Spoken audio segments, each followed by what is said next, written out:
Aujourd'hui, nous célébrons, mais il est essentiel de se rappeler pourquoi le mois de la fierté existe. Le coup d'envoi du mois de la fierté a été lancé dans la municipalité de Russell. Cette année, la communauté rend hommage à Diane Pitre, une ancienne membre des Forces armées canadiennes.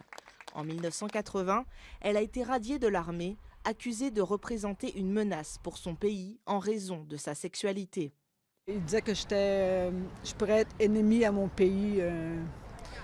Je peux pas le dire en français. Threat to my country. En 2017, elle a reçu des excuses officielles de la part du gouvernement fédéral. Pour presque 40 ans, je me suis battue pour mes excuses.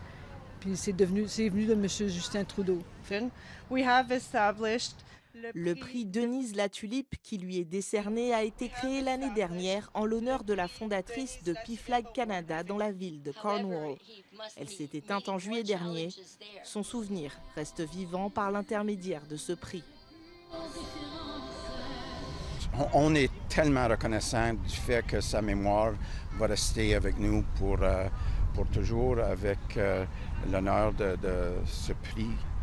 Plusieurs reconnaissent qu'il reste du chemin à parcourir. Les communautés d'orientation sexuelle et de genre divers font encore surface et à de la haine.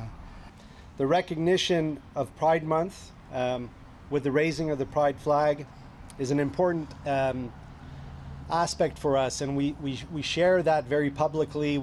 C'est aussi un rappel du courage qu'il faut et qu'il a toujours fallu pour être soi-même dans un monde parfois peu accueillant.